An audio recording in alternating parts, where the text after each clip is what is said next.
Барчаңыздарга ассаламу алейкум, урматтуу Насихат радиосунун угармандары жана ошондой эле Марва ТВ каналынын көрүүчүлөрү. Сиздер бүгүн маанилүү маек берүүсүн көрүп жатасыздар. Аны алып барып жаткан мен Шахра Арстанбекова. Ал эми ушул күнгө жеткизген Раббибизге чексиз мактоолорду айтабыз. Жана пайгамбарыбыз Мухаммад Мустафа саллаллаху алейхи вассаламга чексиз салам жана салаваттарды айтып биз өзүбүздүн эфирибизди баштамакчыбыз. Ал эми ушул эфирге киришерден астын биздин угуучуларга эскертүүбүз бар. Сиздер биздин радиону эми онлайн дагы уга аласыздар. Ал үчүн телефонуңуздардагы Play Marketке кирип, Насихат радиосу деп жазсаңыздар, ал жакта биздин радио бар, приложениялардын баардыгын сиздерге чыгарып берет. Ал эми аны телефонуңуздарга көчүрүп алгандан кийин кандай жагдай болбосун, кайсы учур болбосун, өзүңүздөр каалаган малда уксаңыздар болот. Бүгүн биздин коногубуз ар дайымкыдай устазыбыз Ташматов Санжар. Ассаламу алейкум агай. Кош келипсиз. Агай, сиз менен бүгүн биз бактылуулук тууралуу сүйлөшөлү деп чечтик. Ал эми өзүбүздүн маегибизди баштаардан мурун биз угуучуларыбызга айтып коелу, себеби суроолор болуп калышы мүмкүн. Суроолор тууралуу 0705 96 94 41 номерлерде WhatsApp аркылуу кайрылсаңыздар болот. Кайталайбыз. 0705 96 94 41 номерлери. Агай, алгачкы сурообуз ушундай болсун. Себеби дегенде адам баласы бул жашоодо эң кооз, эң жакшы нерселерге ар дайым умтулуп жашайт. Ким эле өзүнө жаман нерсе кааласын деген нерсе бар да. Ар дайым жакшы нерсени, мыкты сапаттуу нерселерге умтулуп жашагандыктан бунун артынан бактылуулук дагы издеп жашайт, сөзсүз түрдө. Ал эми ушул бактылуулук өзү эмне? Ушул тууралуу айтсаңыз. Бисмиллахир-рахманир-рахим. Чындыгында бактылуулук деп айтыштан алдын биз өзүбүздүн жашообузду кыскача сүрөттөп берсек, башында башталганда бул дүйнөгө биздин ыйлап бул дүйнөгө келүү менен башталып, экинчиси бизге адамдар ыйлап бул дүйнөнүн ар бир адамдын жашоосу бүтөт экен. Эми ошол кыска жашоодо инсандын жүрөгүнүн тынч болуп өтүүсү чыныгы бактылуулук ошол да. Өз негизи ар бир адам бактылуу болушум керек, бактылуулукка жетишим керек деп ар бир адам мусулман деле, мусулман эмес деле, Кудайга ишенген деле, ишенбеген деле бардыгы ушул нерсени издейт. Канткенде менин жүрөгүм тынч болот. Канткенде мен өзүмө мындай ырахаттуу жашоодо өзүмө тынч, кайгы капасыз, жайгалчылыкты сеземин деп ушул нерсенин аркасынан аракет кылат. Ушул нерсеге жетейин дейт. Буну алып коеюн, буну жасап коеюн, бул нерсе жүрөгүм тынчтандырсын, балалуу болоюн, ушул рахатка жетейин, буга жетейин деп ушинтип өмүр өтөт. Ар бир адам ушинтип бактылуулукту издейт. Чыныгы бактылуулук бул адамдын жүрөгүнүн тынч болуусу.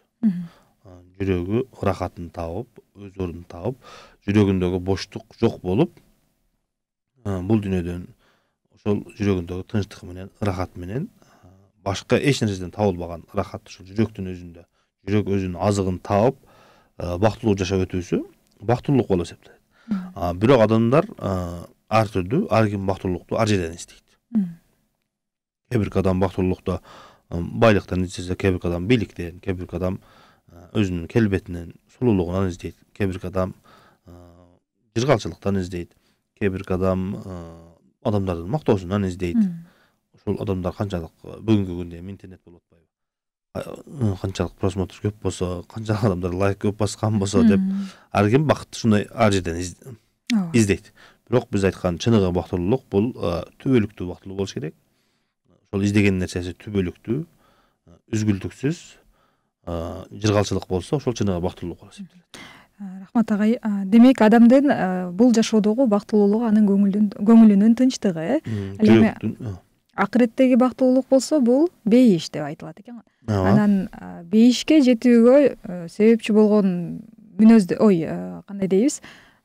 Себептери бул момундук деп келет го. Мумин сүрөсүндө келип жатпайбы? Чындыгында момундар ийгиликке жетишти депчи. Ушул биздин бейишке кирүүбүзгө себепчи болгон бир сонун аят. Мына ушул тууралуу айтсаңыз. Түбөлүктүү бактылуулукка жетүү үчүн инсан бактылуу болуш үчүн бир нече себептер бар.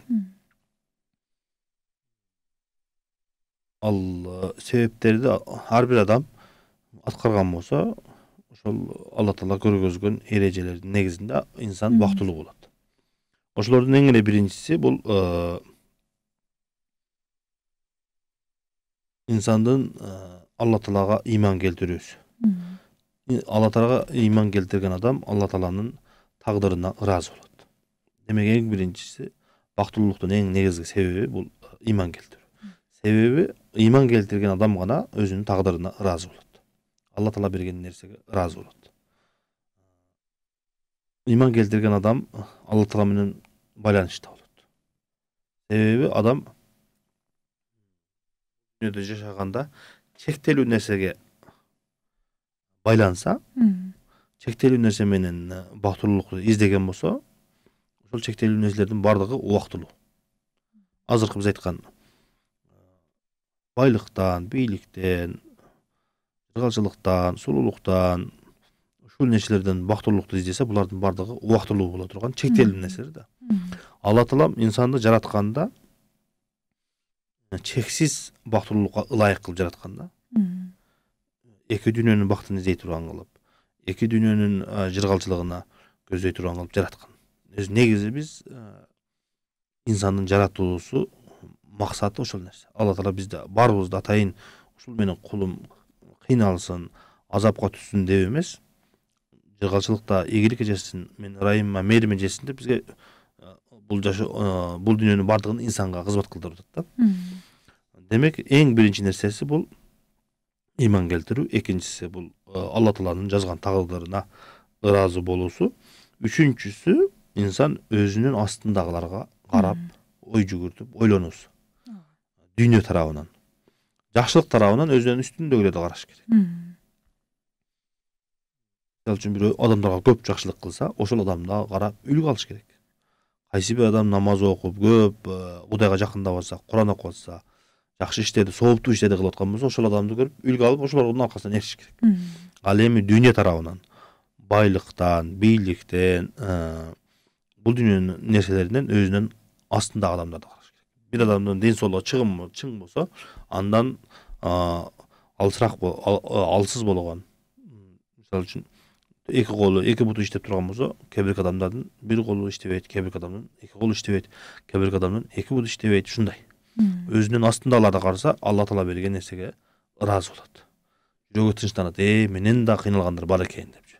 Демек, үчүнчү нерсе ушул өзүнүн астындагыларды кароо, ошолорго карап ой жүгүртүү, ойлонуу. Ошондо адам инсан өзүнүн астындагыларды караса, дүйнө багытында өзүндө болгон жыргалчылыктарды, ийгиликтерди, бакытты, Алла Таала берген неаматтарды көргөндө инсандын жүрөгү тынчыйт экен. Бирок ушул нерселерди адам өзүнөн жогору тургандарды караган болсо, эч качан жүрөгү тынчыбайт экен. Паланчаны караса андай алган, паланчаны караса мындай жеген, паланчаны караса мындай кийген, паланчаны караса бул жака барып эс алып келген, ушулардын дүйнөвий жагынан караганда инсандын каалоосу токтобойт экен. Демек, үчүнчү нерсе өзүнүн астындагыларды кароо экен. Анан төртүнчүсү жакшылык кылуу. Арабтарда ушундай сөз бар. Эгерде жакшылыкты кааласаң, бактылуулукту кааласаң, башка бирөөлөрдү бактылуу кыл дейт.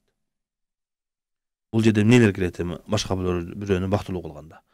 Эң эле жөнөкөй нерсе башка адамдын жүзүнө жылмаюу, бактылуулукту тартуулоо, жакшы сүйлөө, жакшылыкка буйруу, жамандыктан кайтаруу, садака берүү, зекет берүү, жардам берүү, ушулардын бардыгы башка адамдарга жакшылык кылуу, бактылуулукту арноо, жыргалчылыкты, ийгиликти башка бирөөлөргө арнап атасың да, жакшылык каалап атасың. Салам бересиң. Мен жагымдан сен саламаттасың, тынчтыкдасың, мен сага эч кандай душмандыгым жок деп салам бергендин мааниси ошол да. Демек, башка адамдарга жакшылыкты каалоо, башка адамдарга жардам берүү инсандын өзүнө бактылуу кыла турган себептердин бири экен. Андан кийинкиси биз башында жалпылап айтып өтүп кеттик, иман келтирүү деп. Иман келтирүүнүн ичинде ошол адамдын жаратуучу менен болгон мамилеси, намазы, зекети, орозосу, ажыга баруусу, ушулардын негизги парыздарды айтып атам эми. Андан башка дагы күнүмдүк жашоодогу мамилелер бар. Ушулардын бардыгы эгерде инсан аткарган болсо, ушулардын бардыгы адамды бактылуу кыла турган себептер. Намаз адамдын жүрөгүн тынчтантат, ыраазы болот, ырахат алат, жүрөгү эс алат. Зикир кылган болсо, адамдын эс алат, жүрөгү тынчтанат, истигфар келтирген болсо, андан кийин өзүнүн жанындагы өзүнүн бир туугандары менен ынтымакта болсо, коло кошасы менен ынтымакта болсо, жакшы мамиледе болсо, инсан бактылуу болот экен. Азыркы ошол жогоруда айта кетпедиксизби, бактылуулукка себеп болгон нерселерди. Ал эми ушул бактылуулукту качыра турган нерселер барбы? Албетте. Бактылуулукту алып кое турган нерселерден 5 нерсени айтып кетейlik. Эң биринчиси, инсан ушундай деп ойлоп калат экен да, мен ар бир чөйрөдөгү болуп аткан нерселердин бардыгына мен жооптуумун, ушулардын бардыгын мен кыламын деп жоопкерчиликтин бардыгын инсан өзүнө алып алса, эч качан инсан бактылуу боло албайт экен.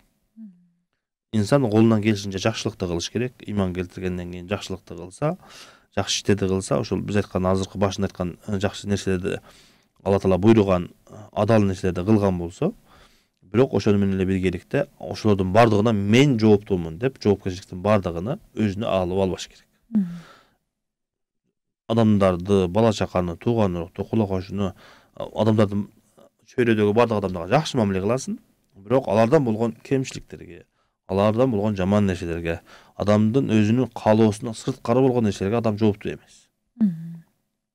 Өзүнүн тагдырын же болбосо бирөөнүн өмүрүн сактап кала албайт.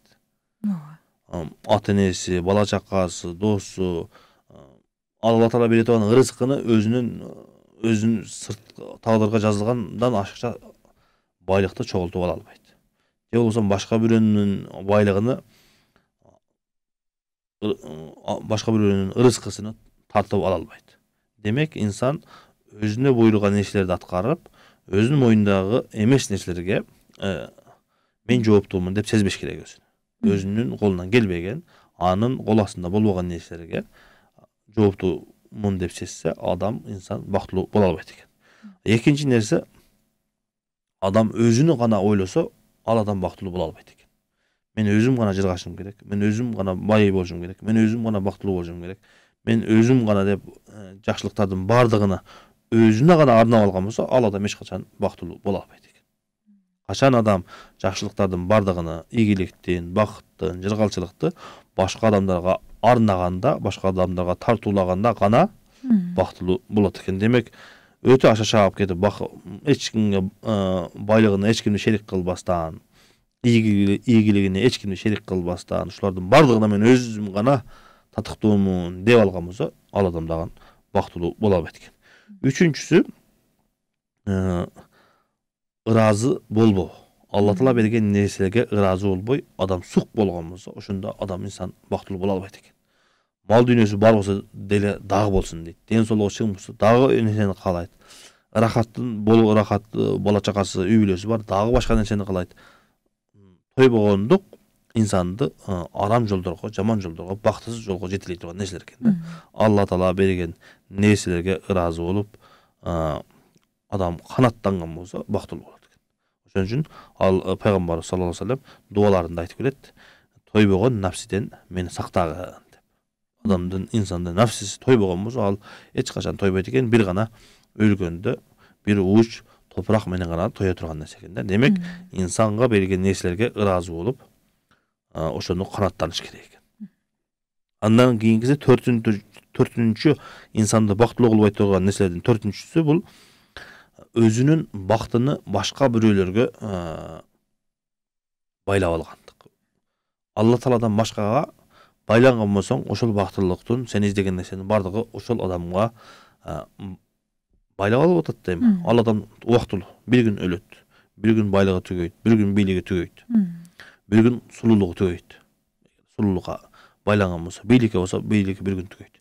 Демек, сен өлө турган нерсеге, убактылуу нерсеге, жок боло турган нерсеге бактыңды байладың, ошонун түгөөсү менен, ошонун убактысы бүтүүсү менен сенин бактылуулугуң да бүтөт экен. Демек, өзүнү убактылуу нерсеге, чектелүү нерсеге байлабаш керек. Төбөлүктүү, кудуреттүү,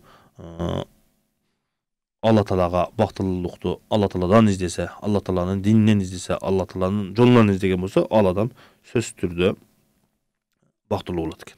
Ал эми убактылуу нерселердин, биз айткан нерселерге бактылуулукту ошол жерден издеген болсо, ошол жерге бактылуулукту байлап алган болсо, демек ал адам бактылуу боло албайт экен. Ал эми бешинчиси, ар дайым инсан бактылуулукту эс алып, жыргалчылыктан гана бактылуулукту издеген болсо, ал адам дагы бактылуу боло албайт экен. Себеби Алла Таала бул дүйнөнү жаратканда ар бир иштин, ар бир бакыттын, ар бир ийгиликтин себептерин да кошо жараткан.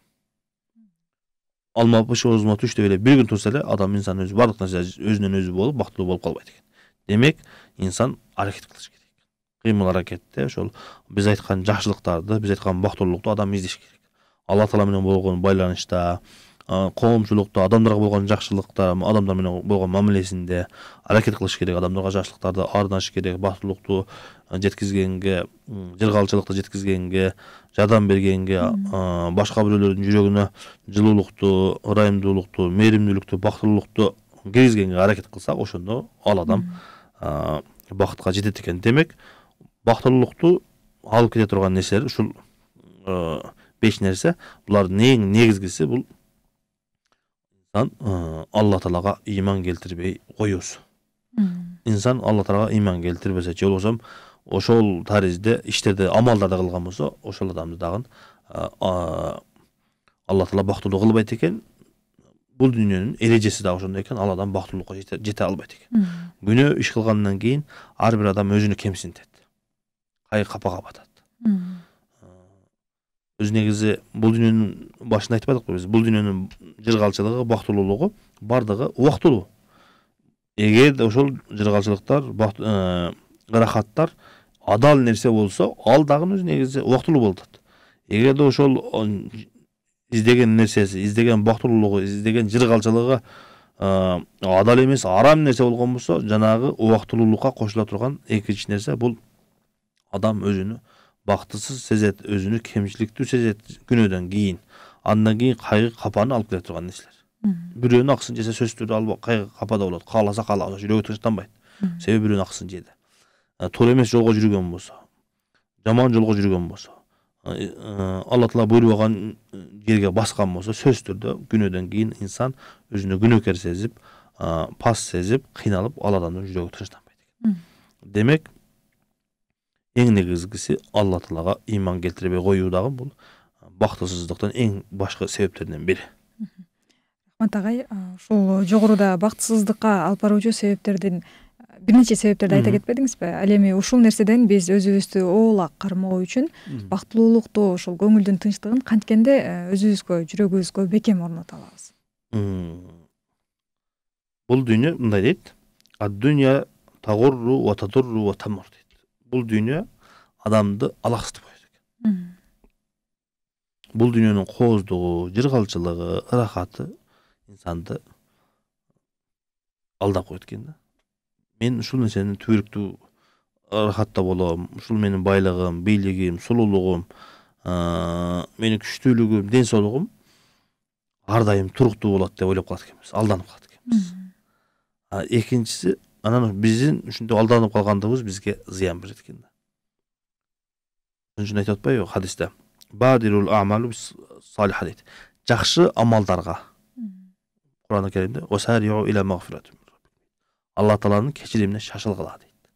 Жакшы амалдарга шашылгыла дейт. Силер эмнени күтүп атасыңар дейт. Силер кедейликти, кембагалчылыкты күтүп атасың дейт. Сага бүгүнкү күндө мүмкүнчүлүк берилди. Жашаганга, кылганга, сүйлөгөнгө, окуганга, ийгиликке жеткенге тирүү турган болсоң, сага мүмкүнчүлүк бар да. Тооба кылганга, Алла Таалага кайтканга. Же болбосо сени адаштырып кете турган байлыкты күтүп турасың дейт. Сени өтө чектен чыгарып бере турган байлыкты күтүп турасың дейт. Үчүнчүсү, же болбосо эч нерсе кылбай, эч нерсе кыла албай кала турган даражадагы орунду күтүп атасың дейт. Төртүнчүсү, же болбосо сен өлүмдү күтүп атасың дейт. Демек, сен бүгүндөн башта. Сен каалаган ошол жыргалчылыкты, бакытты издеп атасыңбы? Демек, сен бүгүндөн башта. Бүгүндөн баштап жакшы нерсеге аракет кыл. Бүгүндөн баштап Алла Таала менен болгон мамилеңди оңдо. Бүгүндөн баштап коомчулук, чөйрөң менен болгон мамилени оңдо. Сен бүгүндөн баштап бактылуулукка бир кадам таштаган болот экенсиң. Демек, кимде ким бактылуулукта туруктуу болом деген болсо, ушул нерселерди эске алып, бүгүндөн баштап, уккандан баштап, билгенден баштап, ойгонгондон баштап бактылуулукка аракет кылып, ошол нерсени издеш керек экен. Рахмат агай. Эми кийинки сурообуз ушундай болсун. Бактылуулуктун дагы бир түрлөрү барбы? Баалуулуктар тууралуу, баалуулук, түшүнүк, бактылуулук, ошондой эле бул ушул ойлор адамдын жашоосуна тийгизген таасири канчалык? Чындыгында ушу биз башында кыскача айтып кеттик, ошолго дагы баса белгилеп айтабыз. Эгерде инсан азыркы биз айткан нерселерди эң баалуу нерсем ушул, мен эң көздөгөн нерсем ушул деп чектелген нерселерди ойлоп алса, чектелген нерселерди максат кылып алса, анын каалоосу ошол нерсе менен эле бүтөт. Эгерде биз мисал келтирип айттык, эгерде инсан бактылуулукту адамдардын мактоосу деп бүгүнкү күндө эми азыр өзүбүз көрүп аткан нерсе, Инстаграмда, Фейсбукта, ал жерде бул жерде адамдардын лайк басканына бактылуулугуну, менин бактылуулугум ушада канчалык адамдардын лайк басканы көп болгон болсо, демек мен жакшы экенмин, мен бактылуу экенмин деп ойлоп алган болсо, ал бир күн интернет өчүп калган болсо, анын каалаган нерсеси, издеген бактылуулугу бүтүп калды да, бүттү да. Демек чыныгы бактылуулук ал эмес. Чыныгы бактылуулук ал туруктуу болуш керек. Ар дайым болуш керек. Бул нерселер убактылуу болушу мүмкүн. Бактылуу адамды жыргалчылыкка жеткизиши мүмкүн. Кооздук, сулуулук. Адам кайсы бир жашка чейин кооз, сулуу болушу мүмкүн, андан кийин каарылык келгенде ошол издеген нерсеси сулуулук кетет бир күн. Байлык кайсы бир күнгө чейин ырахат берип турушу мүмкүн, бирок байлык бир күн кетет. Мансап кайсы бир күнгө чейин бир мансапка жеткизиши мүмкүн инсанды, бирок андан кийин ал байлык дагы, бийлик дагы, сулуулук дагы бир күн түгөй турган нерсе. Чектелүү нерсеге байланып албаш керек. Атагай, демек адам баласы өзүнүн жашоосундагы баалуу деп билген нерсеси жокко чыгып кеткен тагдырда дагы өзүнүн көңүлүн тынч кармаса, мына ошол туруктуу бактылуулук. Ошол көздөгөн нерсеси чектелүү, убактылуу нерсе болбош керек. Эгерде ошол адам Алла Таалага байланган болсо, Алла Тааладан байлыкты издеген болсо, ошол адам бактылуу, түбөлүктүү бактылуу боло алат да. Себеби ошол биз айткан нерселердин бардыгы убактылуу болуп атпайбы? Келип кете турган нерсе. Мындайча айтканда, бүгүнкү күндө сиз аэропортко барсаңыз, аэропортко баргандан кийин сиз кире турган жериңиз бар, анан чыга турган жериңиз бар. Туурабы? Албетте. Бир жерден киресиң, бир жерден сөзсүз түрдө чыгасың. Ушул аралыкта сен убактылуу нерселер бар. Ошол аэропорттун ичине кирсең, дүкөндөр бар, ал бар, бул бар. Эми сенин негизги максатың ушунун ичиндеги эле нерселер болуп калган болсо, сен ана жака бара албай калдың да. Аэропорттон чыгып учуп кете албай калдың. Максатыңа жете албай калдың. Ошондой эле бул дүйнөгө киргенден кийин дагы, бул дүйнө жаралгандан кийин ушул дүйнөнүн ичиндеги эле жыргалчылыкты, ушул дүйнөнүн ичиндеги эле убактылуу нерселерди издеп калган болсоң, сенин андан кийинки күнүң эмне болот деген суроо бар да. Буну айтпадыкпы? Мисал келтирип айтайын да. Бир киши дүкөнгө кирип, жасалган нерсени урдаптыр. Чоң коробкада жасалып калган, сырттары коозулган идиште экен. Ошол нерсени урдап жолдо баратса, бир канча өткөндөн кийин биринчи ачкычын ачыптыр. Сыртында жасалган кооздолгон нерсени ачса, дагы бир нерсе менен жабылып туруптур. Дагы бир аздан кийин урдап качып кетип баратат да, жолдо баратып дагы ачса, экинчиси ачса, дагы үчүнчү жабылган, байланган нерсеси бар экен. Үчүнчү нерсени ачса, ичинде толтура мусор бар экен дейт да жанагы. Бунун окуянын башы ошол дүкөндө иштеген адам күндүгө шыпырганды тазалаганда мусорду алып ушул коробкага салып койт экен. Коробка толгондо сыртын байлап, кооздоп койгон экен. Аны көргөн адам урдап барып дагы жолдо баратып, азыркындай кылып сыртындагы кооз нерселерин ачып бир күн эң акырында эми мен эң каалаган нерсеме, эң баалуу нерсеме жеттим деп караса, ичи толтура мусор экен. Бул дүйнөдө дагы биз ушул мисалга окшоп калбашыбыз керек.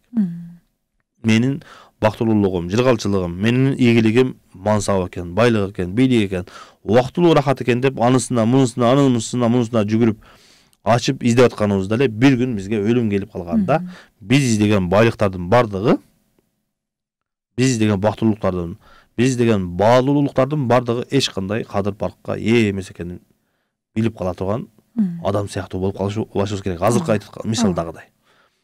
Байлыкты десең, ушул байлык убактылуу эле. Сен өлгөрүңдө байлыгың сен менен бирге калбайт. Бардыгы кетет. Бийлигиң убактылуу эле. Сенин сулуулугуң убактылуу эле. Сенин өлүмүң келгенде ошолордун бардыгы эч кандай кадыр баркка ээ болбой калат. Сенин өлүмүң келгенде ошол сага басылган лайктар, сага басылган жүрөкчөлөрдүн эч кимсе пайдасы бербей калат. Демек, ошол өлүм келгенде бул нерселердин кадыр баркы, чыныгы жүзү ачылып калат да. Демек, мен ошол күндөрү күнүмдүн, убактымдын бардыгына текке кетирипмен деп ойлоп калбаш керек.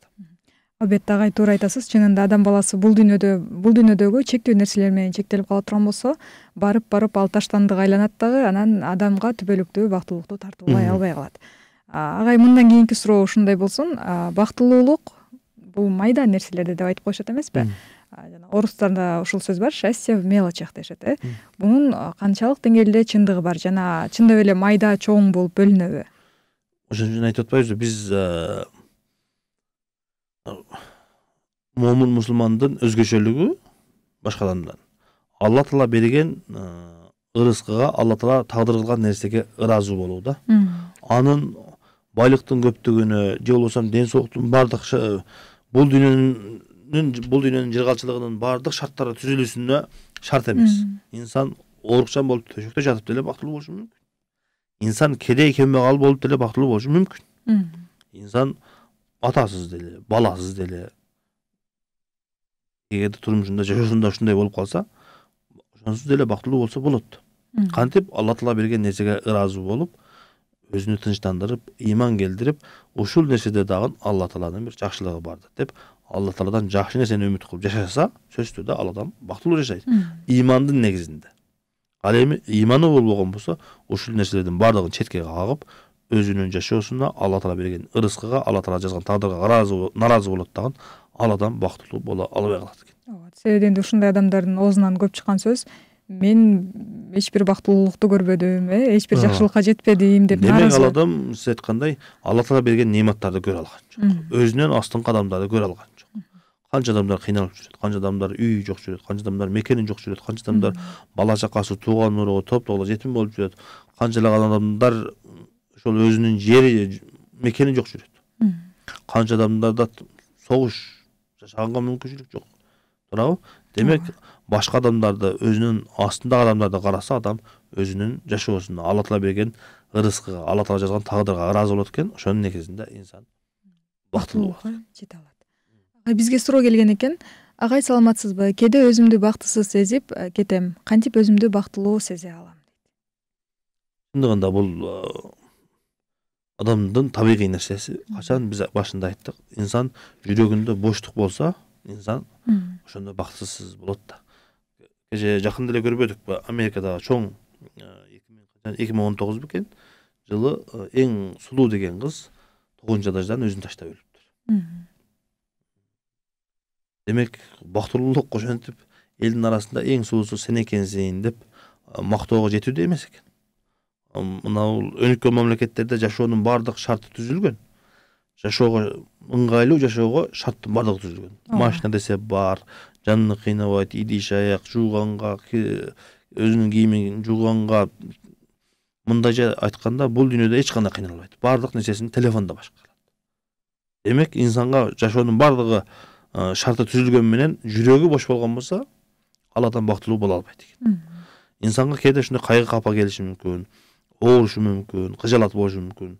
Ал убакта инсан өзүнүн негизги жүрөгүнүн түпкү маанисине кайтып, жүрөгүнө кайтып, Алла Таала менен болгон мамилесин оңдоп, Алла Таала менен байланышса, намаз окуса, Куран окуса, эң чоң бактылуулук ошол жерде болот. Канчалаган адамдар бар, биз айткан нерселердин бул дүйнөнүн шартында эч кимиси жок.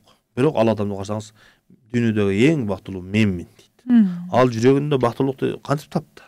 Ал жаратуучу, улуу, кечиримдүү, мээримдүү, эң кудуреттүү Алла Таала менен болгон байланышы жакшы. Ошон үчүн ал жүрөгүндө тынч, бактылуулукту өзү сезип жатат да ал. Демек, кимде ким Алла Таала менен болгон мамилесин оңдосо, ошол адам биз айткан убактылуу нерселери жок деле инсан бактылуу боло алат экен. Чындап, эгерде бул нерселер болгон болсо, нур үстүнө нур, жакшылыктын үстүнө жакшы, инсандын денеси чың болуп оорубаса, бул эң жакшы. Жакшы сулуу аял болсо, бул эң жакшы. Акылдуу аял болсо жакшы. Жакшы балдары болсо жакшы. Минген машинасы болсо, бул жакшы. Бирок ушул нерселер, убактылуу нерселер жок болуп калса эле, инсан бактылуу болбой калат деген бул туура эмес.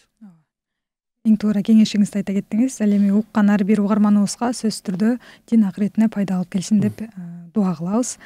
Мындан кийинки суроо ушундай болмокчу, агай. Бактылуулук бул бардык инсаниятка бирдей болуусу керекпи? сиз жогоруда айтып кетпедиңизби, туруктуу бактылуулук депчи, түбөлүктүү бактылуулук деп. Ар бир адам, Алла Таала ар бир адамга ырыскы кылып берген. Адеп ахлакты, мал дүйнөнү, бала чаканы ырыскы кылып бергендей эле ар бир адамдын бактылуулугу дагы ушундай өзүнүн кылган ишине жараша.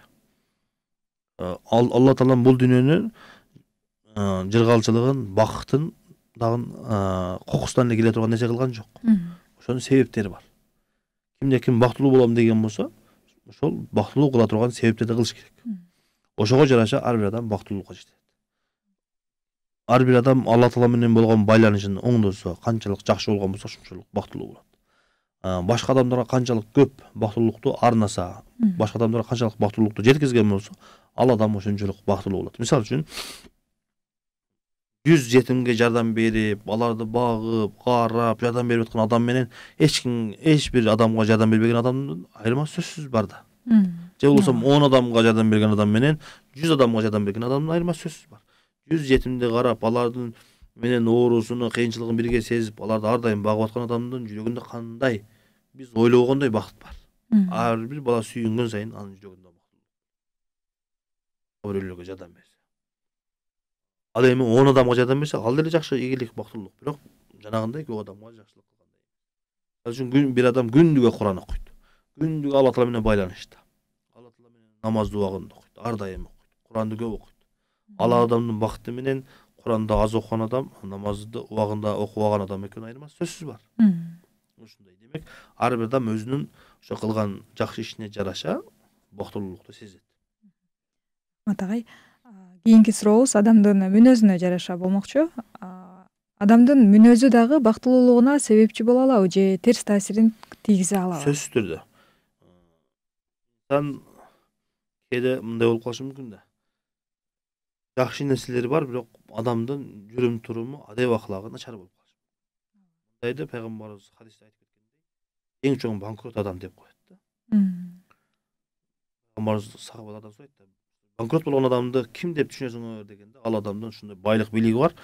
Бир күн барса эле ошол байлык билигинен жок болуп калса, ошол адамды банкрот болду деп ойлойбуз дегенде, туура ошондой, бирок дагы бир башка түрү бар деп туруп пайгамбарыбыз айтат.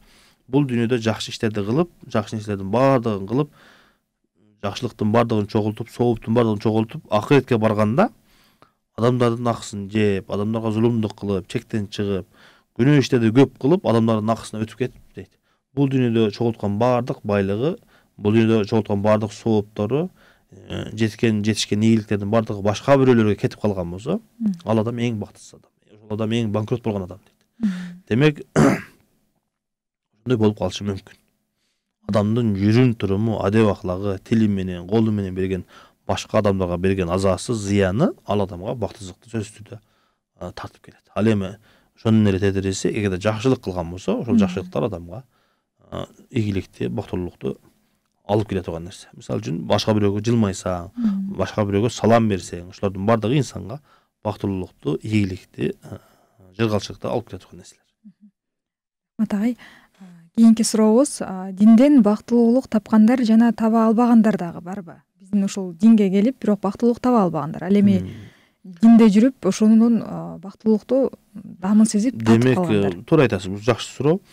Биз ислам динини айтканда, азыркы эрежелерди айтканда, Алла Таала менен болгон байланышты айтканыбызда, биз айтканыбыз менен эле ошол адам, ар бир айткан эле адамдын баардыгы бактылуу болуп кетпейт экен. Демек, ошол нерсени ишке ашырышыбыз керек. Сабыр кыла турган жерде сабыр кылышыбыз керек. Кечиримдүү боло турган жерде кечиришибиз керек. Берешем боло турган жерде берешем болушубуз керек. Жакшы мамиле боло турган жерде жакшы мамиле кылышыбыз керек. Адилеттүү боло турган жерде адилеттүү болушубуз керек. Бул жакшы иштерди айтуу эле койбостон ишке ашырсак, анда сөзсүз түрдө бактылуу болобуз. Ислам динине келип бактылуу болбой калышы мүмкүнбү деген мүмкүн ал. Эгерде азыр ислам дини буйругандай Алла Таала буйруган нерселерди, Алла Таала көрсөткөн нерселерди көргөзгөндөй аткара албай калган болсо, сөзсүз түрдө ал бактылуулукка жете албай калышы мүмкүн. Кандай бир убакта кыйналып калышы мүмкүн, кандай бир убакта жыргалчылыкка, бакытка жетпей калышы мүмкүн, иманы алыс болуп калышы мүмкүн, шайтан азгырышы мүмкүн. Кийинки суроо ушундай болот. Ошол бактылуулук тууралуу айтып жатпайлыбы? Диндеги бактылуулуктар тууралуу. Канткенде адам баласы ушул бактылуулукка өзүн бекем кармай алат. ушундай сиз айтып кетпедиңизби, бактысыздыкка алып бара турган түшүнүктөр депчи, аны ишке ашырбаса деп. Ушулардан оолак болуу үчүн инсан өзүндө болгон бактылуулукту сактап калыш үчүн Алла Таала берген нерселерге, Алла Таала берген нематтарга шүгүр кылыш керек. Алла Таала Кур'ан-ы Керимде айтып жатпайбы? Лаин шакартум лазиданнакум. Эгерде силер шүгүр кылсаңар, мен ошол силерге берген нематтарды көбөйтүп берем. Демек инсан бир бактылуулукта жашап атат. Инсанда Алла Таала ийгилик берген, ден соолук берген, ден соолукту жакшы жака иштетиш керек. Алла Таала мал дүйнө байлык берген, ал нерсени жакшылыкка жумшаш керек, закатын бериш керек, садакасын бериш керек, адамдарга жардам бериш керек. Бир адамга Алла Таала мансап берген, ошол мансапты жакшы жака, адилеттүүлүккө, элге, жерге, динге кызмат кылганга иштетиш керек. Кайсы бир адамга авторитетти берген, авторитетини ар кимге боюн көтөрбөстөн, адамдарга ошол пайдасы тие турган жака, элге, жерге, динге пайдасы тийген жака иштеткен болсо, ошондо ошол бактылуулук Кур'ан-ы Керимде айткандай сакталып калат. Рахмат агай. Ал эми ушул бактылуулук тууралуу айтып жатасыз. Башкалардын дагы бактылуулугуна себепчи боло турган дагы кандай иштер бар? Адам баласы дагы кандай иштерди кылуусу керек? Биз башында баягы жанагы эрежени айтпадыкпы? Эгерде бактылуулукту кааласаң, сен башка бирөөлөргө бактылуулукту арна тартуула дедик. Ошондой бирөөгө жакшы илимди, пайдалуу илимди үйрөтсөң, бул бактылуулук. Башка жетимдин башын саласаң, ага жардам берсең, бул бактылуулук. Кедей кембагалга жардам берсең, муктаж адамдарга жардам берсең, оорулууну зыярат кылсаң, кыйынчылыктагы адамга жардам берсең, кыйынчылыктан чыгарган болсоң, эки адам урушуп кетсе, ортосунда ортомчу болуп жараштырган болсоң, коомчулукка жардам берген болсоң, мамлекетиңе келечек муунга салым кошкон болсоң, булардын бардыгы инсанды бактылуу кыла турган, башка адамдарга дагы бактылуулукту тартуулай турган нерселер да. Демек, башка бирөөлөргө жакшылык кылып, башка бирөөлөргө жыргалчылыкты, бактылуулукту арнасаң, аларды да бактылуу кыласың, ошол менен биргеликте эле өзүң дагы бактылуу болот экенсиң. Рахмат. Ушуга эле байланыштуу суроо болсун.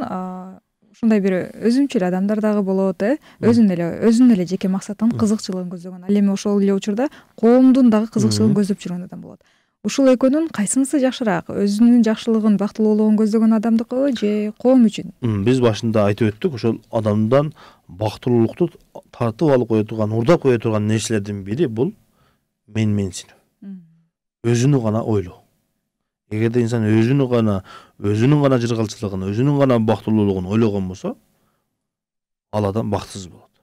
Себеби өзүнүн бир тууганына жардам бере албайт. Өзүнүн ата энесине жардам бере албайт. Коло кошунасына жардам бере албайт.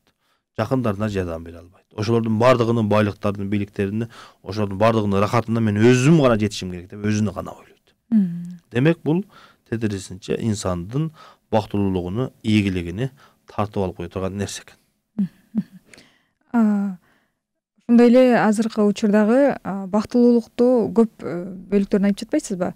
Ушуну кетирген нерселерди дагы да бир жолу айтып, анан кийин ушул бактылуулукту элге жеткиликтүү бир жумшак, кандай десек, жалпак тилде деп коебузбу? Ушул тилде дагы бир түшүндүрө кетсеңиз. Биз кыскануска эрежени айттык. Эгерде бактылуулукту каалаган болсоң, сен башка бирөөлөргө бактылуулукту арнагын. Ошондо сен бактылуулукка, ийгиликке, жыргалчылыкка жетесиң.